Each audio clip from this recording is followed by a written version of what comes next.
pour gérer les fournisseurs, clients et commerciaux, il suffit d'aller sur l'onglet Tierces, choisir fournisseur et cliquer sur Nouveau et ajouter votre fournisseur.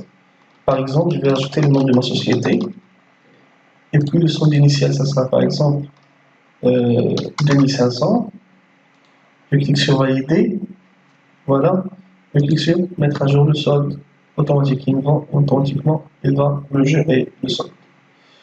Par la suite, ce que je vais faire, c'est l'ajout des clients aussi. Je peux cliquer ici, je clique sur Nouveau. Je vais choisir un nom pour le client,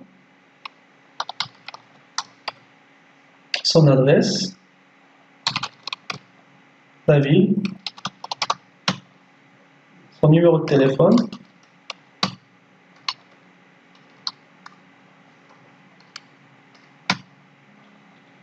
son fax,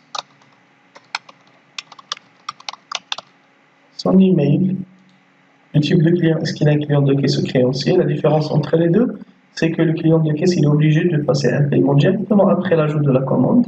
Sinon, le créancier, il peut payer sur plusieurs échéances. Je vais choisir créancier, je vais citer son plafond.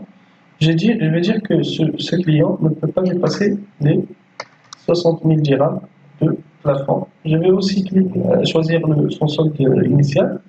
Donc, il nous faut 500 dirhams, par exemple. Sa catégorie, c'est un entrepreneur. Puis les commerciaux, je n'ai pas encore ajouté des commerciaux. Mais on va revenir après.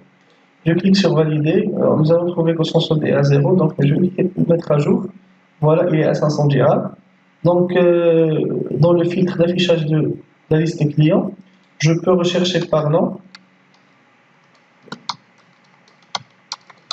Sinon, je peux aussi afficher les états du client. Est-ce que c'est un client normal, douteux ou bloqué? Je ne vous ai pas montré ça. Donc, c'est client normal, douteux ou bloqué. La différence entre les trois, c'est que le client normal, c'est un client qui achète, il paye, etc.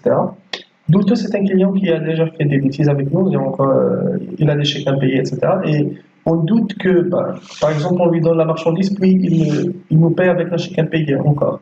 Donc, on le met douteux afin que le logiciel nous empêche de faire des paiements, sauf par espèce, pour ce client-là. Donc, une fois que vous choisissez le client, le logiciel vous bloque sur le mode de paiement en espèces.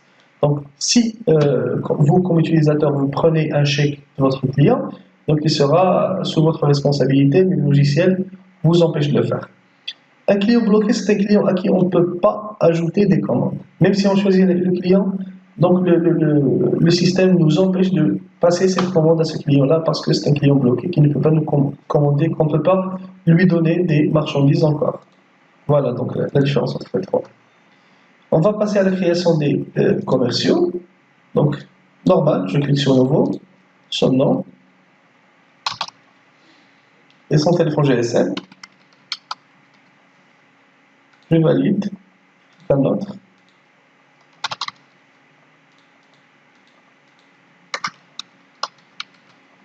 Voilà. Je vais revenir à la liste des clients, je vais cliquer sur Modifier et je vais choisir le commercial à qui il appartient. Donc, si je sélectionne par exemple l'autre commercial, donc il ne m'affiche rien. Si je sélectionne un là, il m'affiche tout, donc il va m'afficher tout. Voilà, c'est bien. Après, voilà, vous pouvez changer vos comptes d'utilisateur, bien les informations de votre connexion. En cliquant sur mon compte, vous pouvez changer le mot de passe, etc.